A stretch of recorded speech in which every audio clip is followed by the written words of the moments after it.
Hello everyone and welcome to Wishful Living.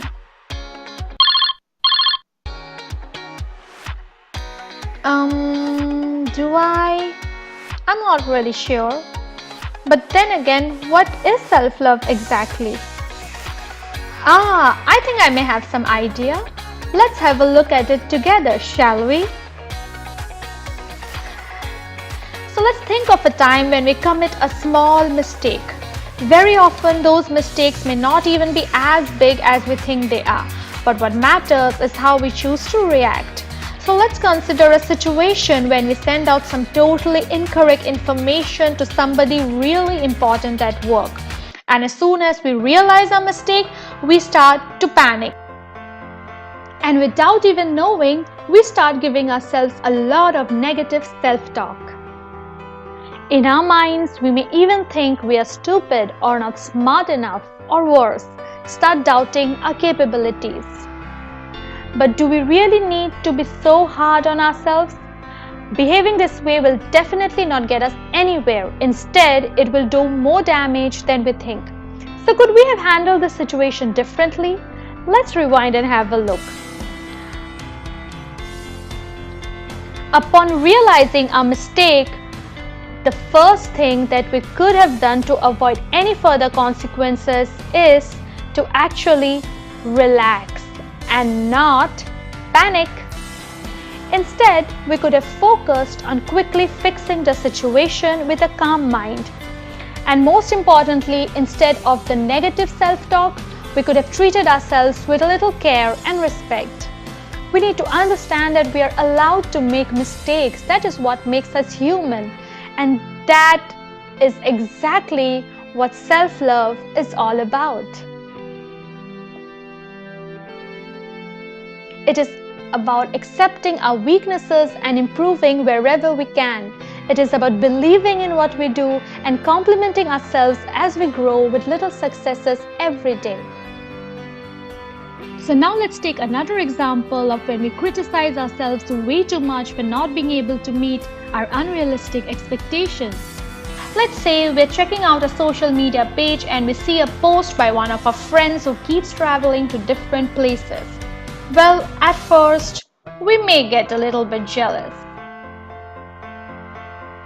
And at the same time, another thing we might do is to start comparing our lives with theirs and begin criticizing ourselves for not being able to do the same thing.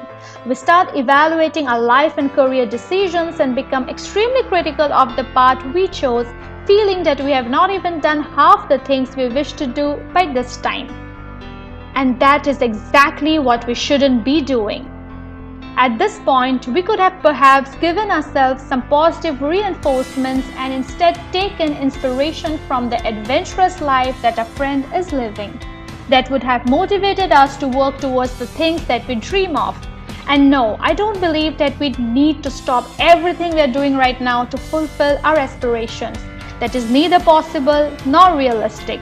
But what is realistic is to figure out what we really want to do and then plan accordingly. For instance, if we wish to travel, we need to first plan where we want to go, for how long we want to go, and how much money we would need to save for that to happen. So let's start doing the things that we think will make us feel we're good enough. By focusing more on ourselves and on what we really want to do, we will be able to grow on our own terms and become the person we aspire to be.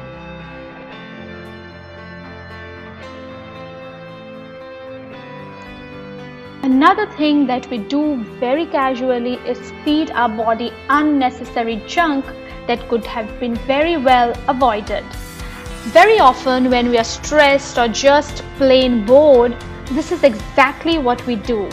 We overlook this so frequently because, let's face it, it is very easy to grab that packet of chips. And I do it too, like all the time. Being a foodie myself, I often find it difficult to stay clear of the unhealthy stuff around me. I mean, somehow unhealthy food always tastes so much better. But guess what? Snacking does not have to be so unhealthy. It is totally our choice. It is our choice to pick up the healthy alternative instead of the unhealthy one. And what better way of practicing self-love than by valuing our health and providing it with the right nutrition whenever we can? I know how difficult this is, believe me, and people who know me also know how much I love eating. But as difficult as it is, I now try and eat healthy whenever possible. And if I can do it, so can you. And finally, one of the worst things that we could possibly do to ourselves is surround ourselves with negative people who don't add any value to our lives but are rather skeptical about everything. Being in close proximity with such people not only makes us look at things in a negative way, but could even make us believe that we are not good enough at what we do, or we are not worthy of love, success, and happiness. So, we need to have more positive people around us who add some sort of value to our lives. People who teach us something meaningful, people who pull us up, and those who make us believe in ourselves. And most importantly, who bring out the best in us by giving their honest and constructive feedback. I hope you understand that this video is not a guide on practicing self-love, and of course there are innumerable ways in which we can incorporate self-love in our lives and make it a part of who we are. And since I'm not an expert in this subject, I'll leave the links to some videos and some TED Talks that talk in detail about self-love in the description box below.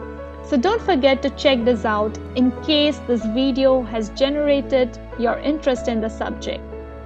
I'd like to end by saying that we will never know how strong we are until we know ourselves, understand ourselves, and love ourselves without any reservation. Push through all the negative thoughts that tell you that you can't do it. It will not be easy, but then again, nothing is easy. And finally, continue to keep adding value to yourself. Continue cheering yourself up every time you feel low. And give yourself everything that you need to grow in the way you wish. Know your worth. If you like this video, please give it a thumbs up, and for more such videos on wellness, subscribe to Wishful Living.